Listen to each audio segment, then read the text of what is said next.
wanamuita Depu. Wanamuita Depu kwa sababu ni utaratibu wa mataifa haya yanayozungumza lugha ya Kireno, Lusi countries yenyewe yana utaratibu wa kukatisha majina. Mchezaji ana jina lake refu lakini anakatisha anamuita kwa ufupi. Kwa hiyo kwa huyu anaitwa Depu. Depu sio jina rasmi, ni jina la ziada kama ambavyo nimekuambia kwa maana ya utamaduni wa lugha yao. Sasa tukienda kwenye huyu mchezaji na ndo kubwa zaidi, tunakwenda kumwangalia Depu ni nani na nafasi yake ndani ya Young Africans iko vipi. Awali ya yote, Depu huyu ni mshambuliaji wa mwisho, yani striker. Lugha nyepesi kwenye old formation tunamuita nambari 9 ili ieleweke zaidi. Ni mshambuliaji wa kimataifa wa Angola ambaye kwa sasa yupo barani Ulaya huko nchini Poland ndiko ambako anacheza. Lakini Depu watu wengi nadhani wanamfahamu kwenye muktadha wa fainali za Kosafa. Hizi ni fainali ambazo huyu bwana ameweka alama kubwa. Sasa Depu na Pedro Gonçalves wamefanya kazi pamoja katika mazingira mbalimbali ikiwemo kwenye timu ya taifa. Huko ndo sehemu ambao alikutana zaidi, na ni mshambuliaji ambaye anamhusudu sana, anamuelewa sana. Depu pale Angola amecheza timu mbalimbali, Recreativo Kala, amecheza timu ya kwao kwa maana ya Atletico Lobito, eneo ambalo ametokea yeye, lakini amecheza pia Petros Atletico de Luanda kwa kipindi kifupi tu kabla ya baadaye kuuzwa na kwenda zake huko ughaibuni. Sasa alienda huko kwa maana ya Ureno, aliingilia Ureno kwenye klabu ya Gil Vicente. Gil Vicente ni klabu ambayo iko Ureno na ni klabu ambayo imekuwa ikiscout sana wachezaji kutoka Afrika.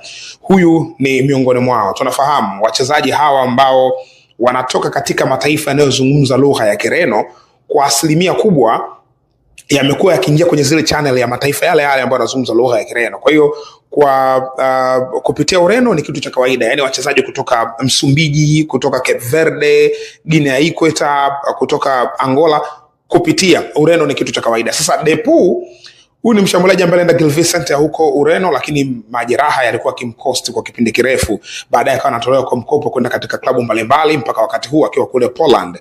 Sasa sehemu ambayo kubwa ambayo Depu aliwahi kuonesha au mafanikio yake binafsi ambayo aliwahi kuonesha, kwanza alianza kuonesha katika finali za CHAN mwaka 2023, finali ambazo zilifanyika nchini Algeria akiwa na national team ya Angola. Alifunga mabao mawili tu akiwa ndo top scorer wa taifa lake kwa maana ya Angola katika kundi la Mauritania wao wenyewe pamoja na Mali. Kwenye hilo kundi ilikuwa inahitajika timu moja tu iende hatua inayofuata. Angola alimaliza nafasi ya pili pamoja na Mali nafasi ya 3, Mauritania ndo alikwenda hatua inayofuata. Lakini katika hizo mechi mbili ambazo alicheza, Angola kwa ujumla wake ilikuwa imefunga magoli 3 tu. Hayo magoli 3 yalitosha kwa Depu kuonesha ubora wake kwa sababu alifunga magoli 2. Ilikuwa ni mchezaji ambaye alitrend sana katika ile mechi dhidi ya Mali ambayo ilitoka sare magoli 3-3. Ilikuwa trending sana, Depu alitrend maeneo mengi. Baada ya hapo finali nyingine ambazo Depu ameweka alama kubwa zaidi ndio zilimtambulisha kwa mapana zaidi ni finali za Kosafa. Kosafa ni chama cha soka kutoka kusini mwa Afrika huku upande wa SADC hususan. Sasa yeye katika finali za mwaka 2024 alifanikiwa kuwa mfungaji bora wa finali hizo. Alifunga mabao 8 katika finali za Kosafa. Msimu uliofuata kwa maana ya wakati huo hiyo anafunga mabao 8, Angola ilibeba pia ubingwa wa Kosafa chini ya huyu kocha Pedro Gonçalves. Alikuwa akimtumainia Depu katika safu yake ya kushambulia, performance nzuri. Na msimu uliofuata kwa maana ya Kosafa nyingine ndo hii Kosafa mwaka huu 2025 ambao pia imefanyika Afrika Kusini, wamebeba ubingwa hawa kwa maana ya Angola wamekwenda kutetea tena taji lao. Wamebeba taji la pili mfululizo chini ya huyu kocha Pedro Gonçalves. Kwa hiyo Pedro Gonçalves amebeba mataji 2 mfululizo ya Kosafa. Lakini katika hii ya mwisho pia ambayo imefanyika Afrika Kusini, na yenyewe mfungaji bora ni Depu tena, Laurindo Dilson Maria amekuwa mfungaji bora kwa mara ya pili. Kwa hiyo anakwenda kuwa top scorer mara 2 mfululizo. Mara ya pili alifunga mabao 5. Sasa jumla katika hizi mechi mbili, katika hizi season mbili ambazo alicheza, season ya kwanza na season ya pili, jumla mechi 12 ambazo alicheza. Katika mechi 12 amefunga jumla ya mabao 13, maana yake 8 na 5, mabao 13. Kwa hiyo mechi 12 bao 13, huyo ndo Depu.